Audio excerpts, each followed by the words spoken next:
In what's becoming a pattern, the Trump administration is again backing off after its actions are challenged, dropping its plan to cancel more than 1,500 student visas. We've told you about the lawsuits from international students in Colorado who claim there's no legal grounds to throw them out of the country. Our Spencer Soisher looks at what happens next. It's been a hectic rush to get these lawsuits filed and protection for these individuals. Attorney Zach New has been filing lawsuits for international students at schools across Colorado. Lawsuits for students who had their F-1 visas revoked by ICE because of past criminal offenses. Minor crimes, New says, like a minor in possession of alcohol and marijuana, a DUI, and running a red light and causing a crash. I think that ultimately the goal here was to get as many people to self-deport as possible. On Friday, the Trump administration walked back their plan and canceled the revocations for students targeted solely for past criminal offenses. But if self-deportation was the goal, New says the plan may have worked. I would say that the vast majority of people who were impacted by this policy did self-deport. New's 8 Colorado clients did not self-deport, and they're not dropping their cases either. So until we have the assurances from ICE and from the government that these students are protected and will continue to be protected, we will not be dismissing our lawsuits. For now, New says it will at least allow the students still here to go to class and try to live their lives a little more comfortably, if they can. There is still that thought in the back of your head of what's happening next. I mean, ICE did not terminate the records of 4,700 students just to put them back in a couple of weeks. The University of Colorado system says they know of at least 22 international students who had their visas pulled. They told us they're aware of today's decision, but it takes time for them to figure out who. They have to keep checking a database to see if those students have a visa. If their name's not in there, that probably indicates that the students have lost their visa. And obviously, because all of this is infused with Trump-style chaos, right? Right. You know, I imagine that a lot of these students and their attorney don't want to take the government's word for anything. No, they don't trust them. Clearly, they don't know why, in some cases, their visas are being revoked. Again, they don't think that there was proper grounds to revoke it in the first place. They're on high alert for as long as they need to be. Spencer Soisher, appreciate you following this for us. Democrats at the state capitol continue to advance a $4 million set-aside that will be used to defend the state and state employees from retribution from the Trump administration. Today, the state Senate passed a bill giving Governor Jared Polis's office control over a newly created Colorado Defense Fund.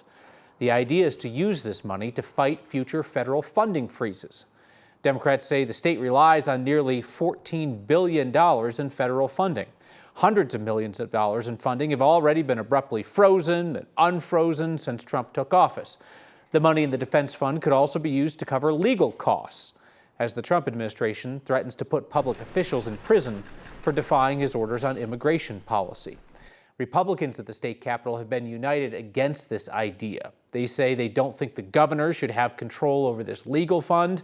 And they also think that this is Colorado making itself a target by vocally opposing the federal government.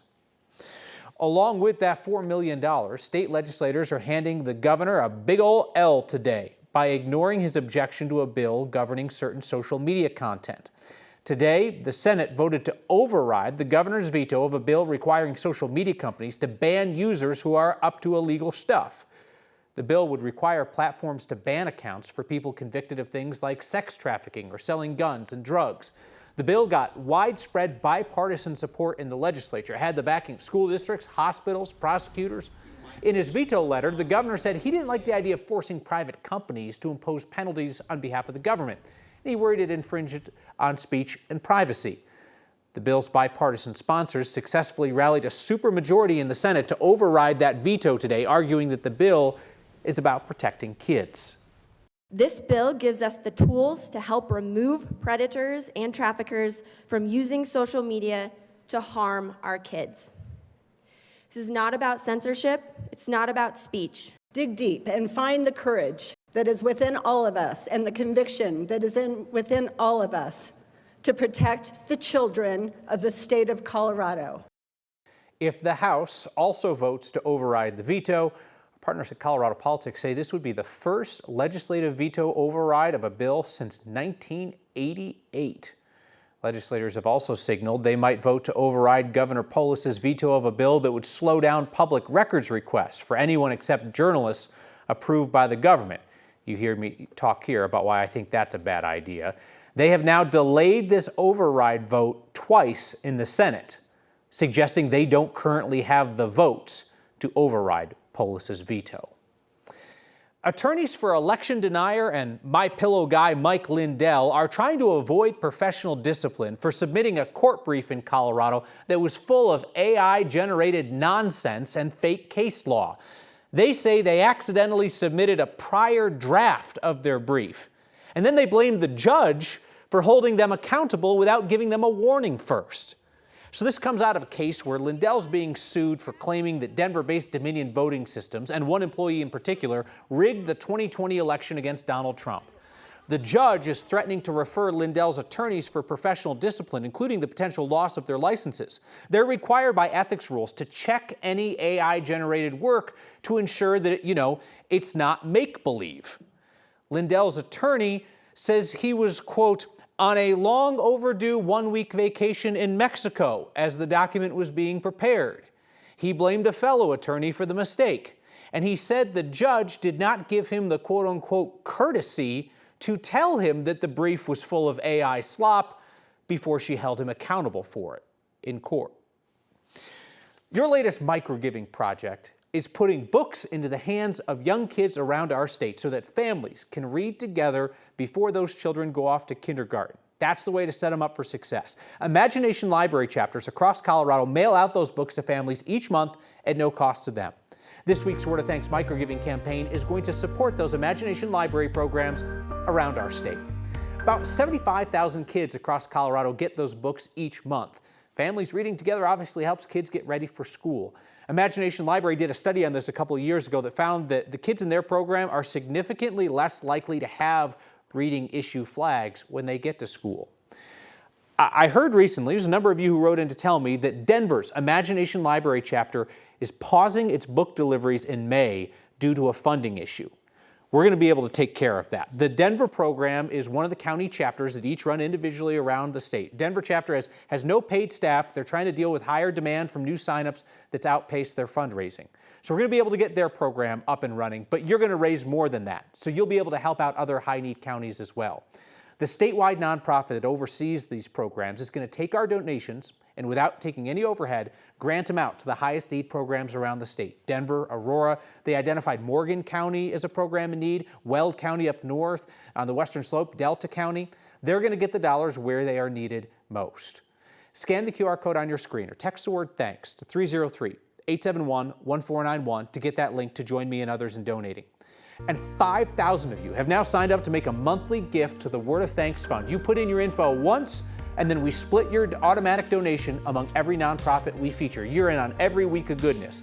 And it means that recent microgiving campaigns have started with more than $30,000 in donations. So Denver's got some big dreams for a proposed women's soccer stadium. For now, though, it's just an empty lot in a busy neighborhood. Freeway, the arterial, the heavy rail, and then the light rail. As City Council considers this multi-million-dollar investment, an urban planning expert worries the surrounding infrastructure might get shortchanged. And your weekly dose of good news to end the week has a decidedly Shakespearean twist. Next.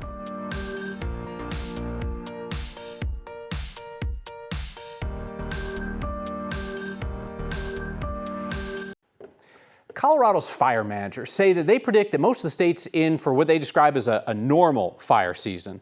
But they are keeping a close eye on the threat across southern Colorado, where the snowpack has been lagging and there's an ongoing drought. The state's fire outlook says southeast Colorado will see elevated wildfire risk this spring. In the San Luis Valley, will see elevated risk over the summertime.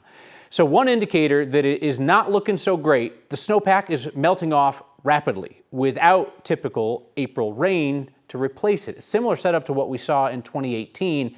That was one of our most destructive fire seasons on record in terms of just pure acres burned. The problem has been in recent weeks we've had a very rapid melt, and that is concerning. Right now, statewide, snowpack is only around 66% of where it should be right now. Next few weeks, we want to see snow, cooler temperatures, at least keep that snowpack from melting off as quickly as it is right now. So that snowpack is just one of many factors that forecasters take into consideration when they draft Colorado's annual wildfire outlook. Snowpack is most helpful in determining when the wildfire season will likely start.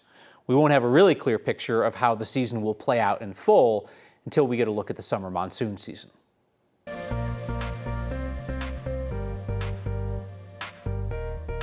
Yeah, we're going to move these clouds out of the way and warm things up here late morning on Saturday. Here's your high temperatures here as we do clear things out briefly, getting those temperatures up into the 70s across the Front Range. Some fire weather concerns again here on the western slope tomorrow, and on Sunday, that will be our gusty wind day here on the Front Range. Fire weather watch is in place here on Sunday, and that does include the I-25 corridor. I'll show you these clouds pushing out of the way tomorrow morning, but then we'll get a round of afternoon showers here. Between 4 and 8 p.m., we could catch a quick gusty storm here in the Denver metro area. Light rain, but gusty winds out of these storms tomorrow. And then we'll clear things out for a real nice day coming up here on Sunday. But keep in mind that Sunday will include some elevated wildfire danger with those gusty winds and then isolated showers as we go through the rest of the week.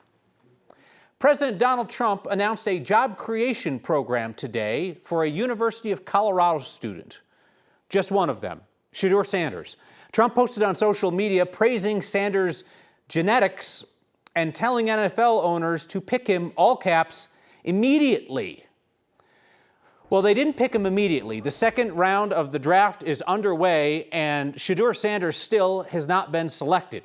He was once projected as maybe even a top pick in the NFL draft, at least like a top 10 guy, but he started falling like an unpopular politician's poll numbers. Every team passed on Sanders in yesterday's first round. At this point, 3 quarterbacks have been selected ahead of him. Quarterback from Louisville went in the second round. We've gotten past a couple of QB-needy teams in the second round, and nobody's biting on Shedeur. The Browns have passed on him twice. And at this point, we've also saw, Seahawks could have gone after him. Seahawks didn't go after him. What we're watching now is to see if the Raiders, who traded back to 48, that's 1 pick away, whether they might take a run at him. Prime time and his son in Vegas, that would track. Denver City Council is nearing a vote on a $70 million funding deal to buy the Santa Fe Yards lot in the Baker neighborhood, with a vision of turning it into the home of Denver's new women's soccer franchise over the next 3 years. We toured that area with Carrie McKevich, head of the Urban and Regional Planning Department at CU Denver, to talk about the needs of the community around that site. I think we need to have a big vision that this is a catalyst to revitalize a lot of the missing infrastructure in this area. What are your first impressions walking around here? It's really loud, as I expected. It's a little smaller than I expected, and it's very auto-oriented, of course. So it's a lot of hardened infrastructure is one way to describe it. The freeway, the arterial, the heavy rail, and then the light rail. I can't help but think about our respiratory health. There's a lot of pollution in the air from all of these cars. It's not easy to get to, and with the volumes of people they're expecting to use this, we would want to make sure that it's highly accessible by all modes, preferably not by more cars. So by bike, by walking, by different forms of transit. And so looking at the renderings, I did not see where their parking garage is, but I imagine for their financing, they're going to be required to provide a large parking garage. But once you build it too, and if you build an access point to that garage that is easy, most people will continue to drive. Now, there's a pattern in public-private developments. A lot of times they lead with the revenue generator so that they have income to then pay for other things. And the things get into a priority list of which things will enable the revenue generation to start, like the soccer ticket sales. And then later on, things like sidewalks and the pedestrian bridge and full bike paths. Those usually come a lot later after the revenue has paid off the big costs, like the soccer stadium. You know, Denver used to see themselves as a cow town, as a third-tier city, and they just had to take whatever development they could get. And we didn't always negotiate in favor of the public benefit and the residents, and that if we wanted the stadiums, we had to do it the way the stadium entity would pay for it.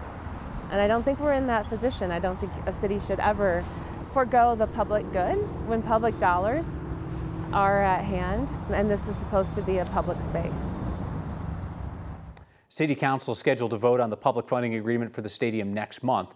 As proposed, it would include about $20 million in funding for infrastructure around the stadium. For 9 years running, we have set aside time each Friday to hear about the good news in the lives of our neighbors. Your words, your take. Tonight, the segment has a bit of a renaissance.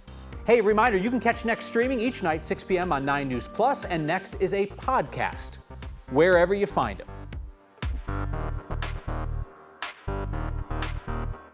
You'll hear people say they miss the old 16th Street Mall. Well, today, it was ye old 16th Street Mall as a bunch of theater kids gathered for Denver's annual Shakespeare Festival. Perfect place for our favorite Friday question.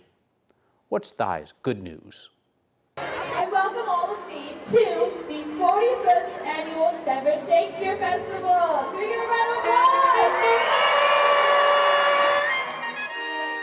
My good news of the day is students are taking risks, they're trying stuff, they're being bold, and they're having a great time.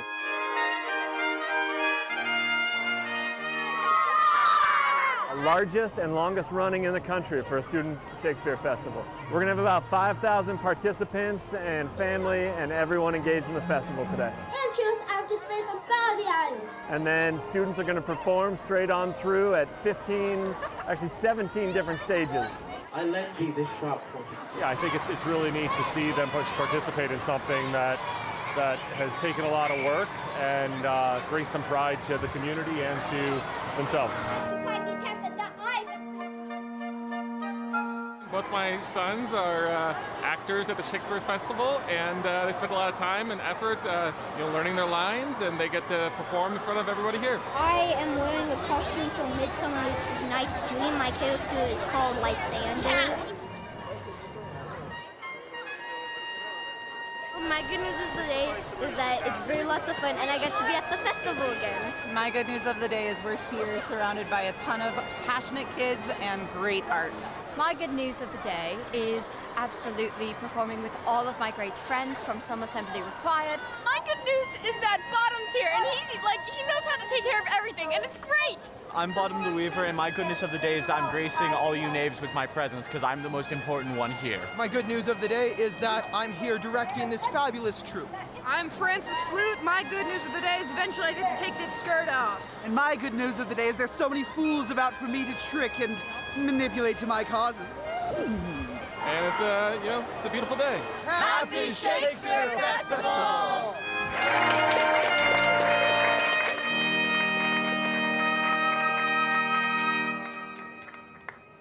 Shame those kids aren't more outgoing. Maryland, the Raiders they dropped back. They're not taking Shedeur.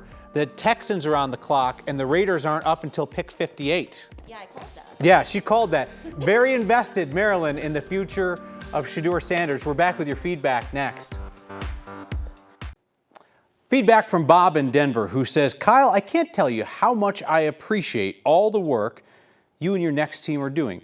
Bob goes on, since starting in 2016, you have been an invaluable part of life in Colorado. I have a feeling everything you've done leading up to now is all coming to fruition. Bob concludes, this is your moment. Go with it. Well, Bob, that is remarkably kind. We don't read a lot of positive feedback around here because the negative is more fun. But I will say, on a day when the Attorney General talked about the federal government starting to subpoena journalists again, which means journalists will go to jail for protecting sources, I appreciate the encouragement.